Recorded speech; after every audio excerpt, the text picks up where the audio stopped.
Assalamualaikum warahmatullahi wabarakatuh. Bertemu lagi bersama saya Alfian Bahri, seorang guru amatiran yang tidak henti-hentinya untuk terus belajar. Namanya juga amatiran. Pada kesempatan kali ini saya ingin coba meramaikan wacana perang media sosial dalam perpolitikan pilihan presiden 2024. Kemarin di Cawapres debatnya cukup ramai dan menyita perhatian publik banyak. Etika, gimmick. Aku yakin kalian tahu siapa orang yang akan saya bahas pada edisi kali ini. Siapa dia? Nantikan selengkapnya. Tentu di kepala kalian sudah ada sosok, wah siapa yang akan saya bahas.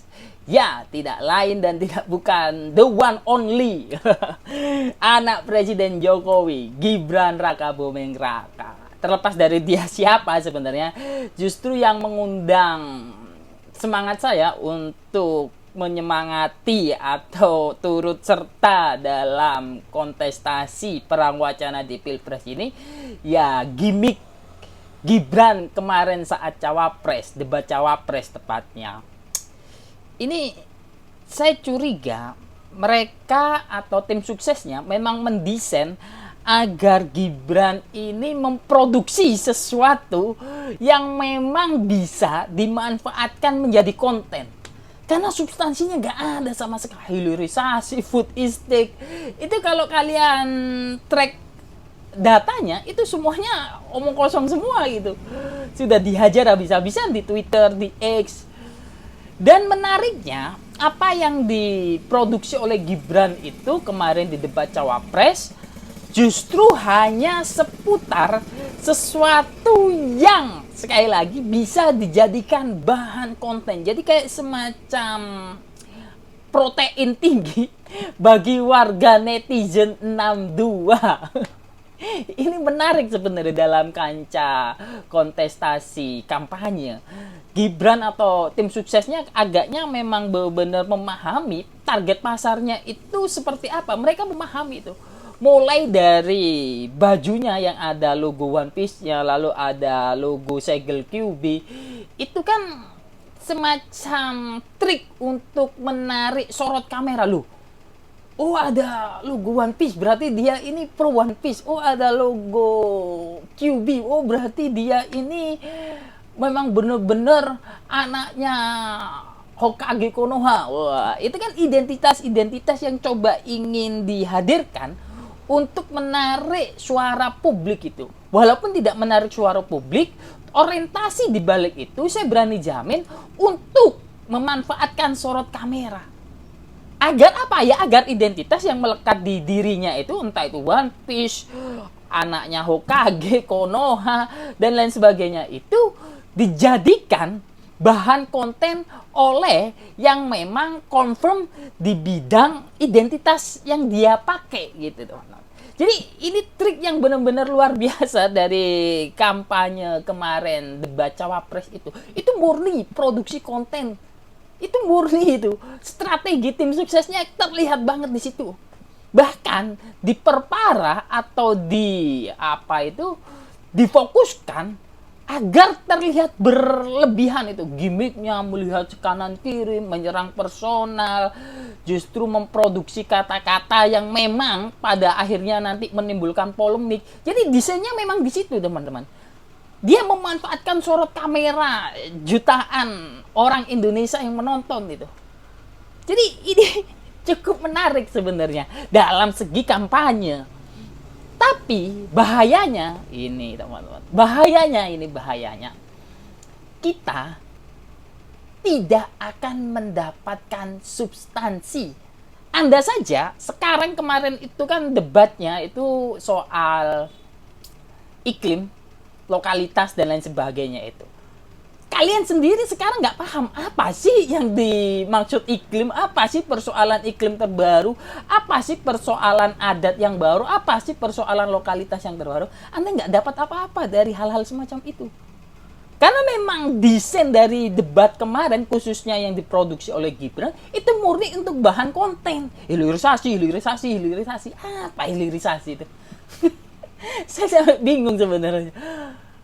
Sekali lagi, ini berbahaya bagi intelektual bangsa ini. Kita disuguhi oleh fenomena yang lepas dari substansi. Padahal dia akan jadi pemimpin. Jadi kita itu hanya sedang kayak dimanfaatkan saja untuk penggelembungan suara itu. Kita hanya dimanfaatkan untuk inang kekuasaan dia itu. Jadi dia datang ke sana itu tujuannya ya untuk memproduksi bahan konten. Sevek. Itu ramai itu di sana. Betapa bahayanya ini. Dan luar biasanya mereka kayaknya memang benar-benar paham pasarnya itu memang di situ. Ini yang perlu kita cermati lebih dalam, teman. Bahkan saya itu lihat di TikTok setelah Gibran selesai debat itu sudah rame postingan-postingan yang membanggakan, anak muda civic, anak muda civic, anak muda mengulti kritis dan lain sebagainya itu. Jadi video dipenggal gitu saja, teman-teman, untuk menjadi sebuah konten yang durasinya tidak lebih dari 30 detik terhadap.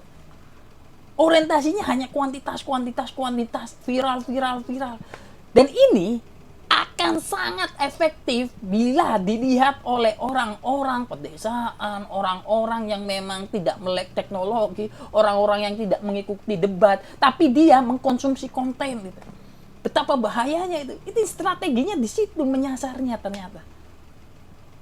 Kita harus benar-benar teliti, teman-teman, saling-saling mengingatkan.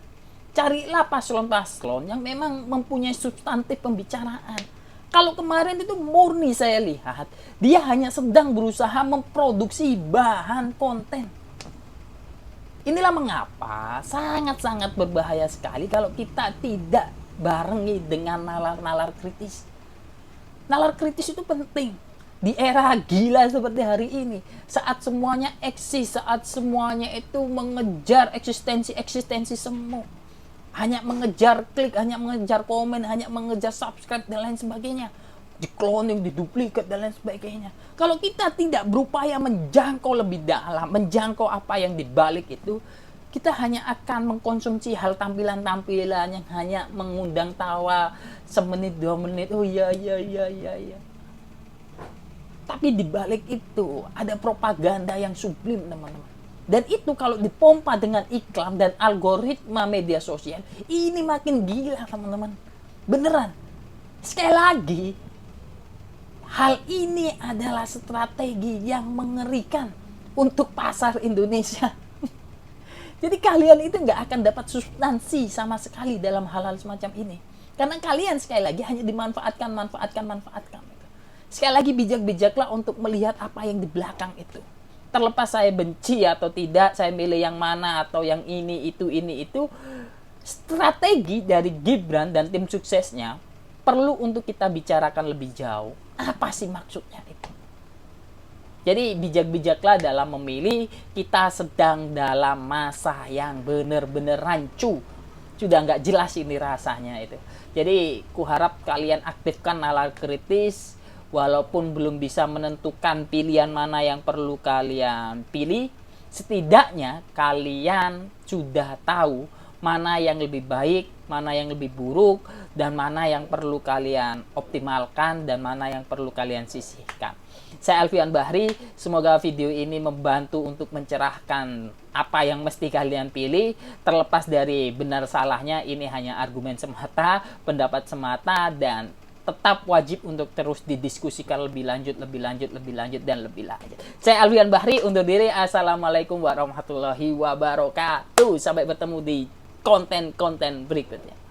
Itu sebabnya jangan sampai kita terjebak pada ruang-ruang yang semacam itu.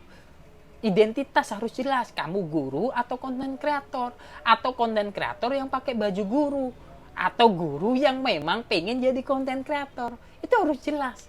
Sekali lagi, kita perlu melihat apa yang ada di balik sebuah kemegahan. Biar kita dapat substansi itu dan menjadikan itu sebagai pembelajaran yang otentik. Terima kasih, saya Alfian Bahri. Semoga apa yang saya sampaikan bisa menjadi pemantik diskusi di tempat-tempat lain, terutama di kolom komentar. Jadi silakan ramaikan kolom komentar kalau ada pendapat yang dinilai kurang tepat atau perlu diperbaiki. Salam diskusi.